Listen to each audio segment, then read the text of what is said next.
Welcome to the YouTube channel of RJ Starr, existential psychologist, professor, author, and host of the syndicated podcast, The Psychology of Us, with Professor RJ Starr.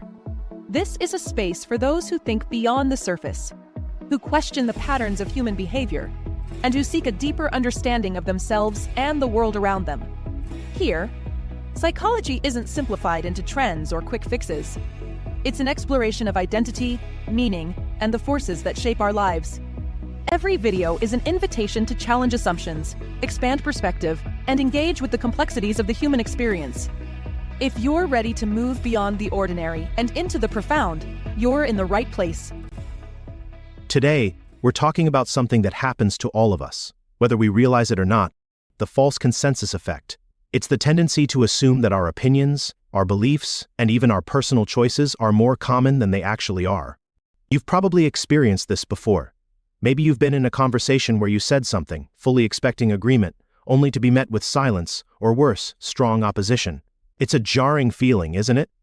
Like stepping onto what you thought was solid ground, only to find yourself stumbling. Why do we do this? Why do we assume that our way of thinking is the norm? And what are the consequences of this bias in our personal lives, our society, and even the way we process information? Let's break it down. One of the earliest studies on the false consensus effect was conducted by social psychologist Lee Ross in 1977. He and his colleagues gave participants hypothetical scenarios and asked them to predict what others would do in the same situation. What they found was striking. People consistently overestimated how much others would agree with their choices. If they thought a particular action was the best one, they assumed most other people would think the same. This wasn't just optimism or confidence, it was a systematic cognitive distortion. Part of this comes from what psychologists call cognitive ease. Our brains prefer mental shortcuts. It's much easier to assume that others see the world as we do than to constantly question whether our perspective is unique. Think about the people you interact with on a daily basis: family, friends, coworkers. Chances are, they share many of your core beliefs, not necessarily because those beliefs are universally held, but because we tend to surround ourselves with like-minded individuals. This is known as homophily, the tendency to gravitate toward people who reinforce our worldview. Of course, social media takes this to an extreme. Algorithms are designed to show us content that aligns with what we already believe, creating echo chambers where our opinions are constantly validated. And when we spend enough time in these spaces, it starts to feel like everyone thinks the way we do, until, of course, we step outside of those spaces and are confronted with a very different reality. But the false consensus effect isn't just about politics or ideology. It happens in everyday life. Years ago, when I first started teaching, I assumed that my students would naturally engage with the material the same way I did: curious, eager to explore ideas, excited by the nuance of psychological theory. And some did, but others saw psychology as just another class, another requirement to check off. At first, I found this frustrating. How could they not be fascinated by this? But I had fallen into the very trap we're discussing. I had assumed that my way of seeing the world was more common than it actually was, and when reality didn't match my expectation, I had a choice. I could dismiss those students as uninterested, or I could recognize the bias at play and find ways to make the material resonate with them. Once I understood that my perspective wasn't necessarily the default, I became a better teacher, and that's one of the key takeaways here. Understanding the false consensus effect doesn't just make you more aware, it makes you more effective in how you communicate and connect with others. At its core, the false consensus effect creates blind spots. If we believe that most people think like us, we become less likely to question our own assumptions.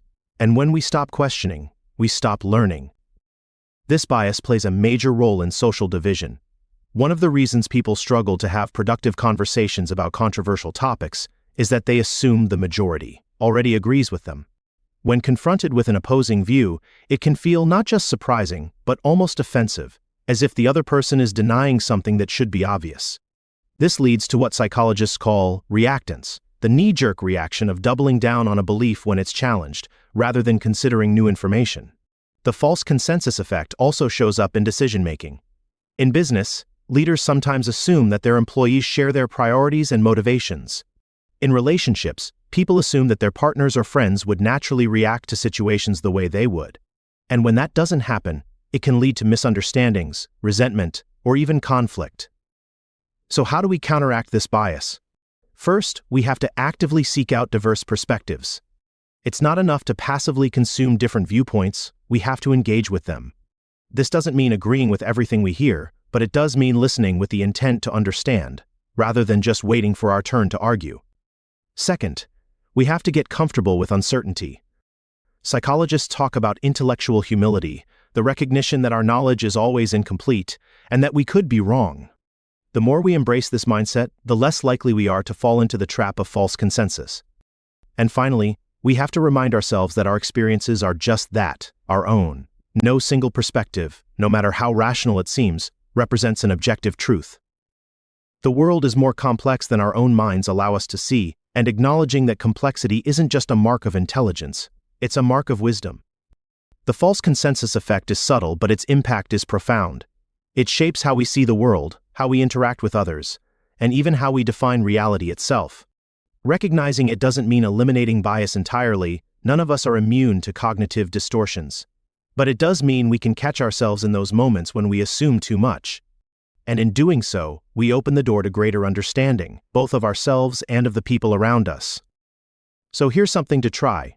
Over the next few days, pay attention to your assumptions. Notice when you expect agreement, and consider the possibility that your view is just one of many. And if you find yourself surprised by someone else's perspective, rather than dismissing it, ask yourself, what might I be missing? Thank you for spending time here on the YouTube channel of Professor RJ Starr.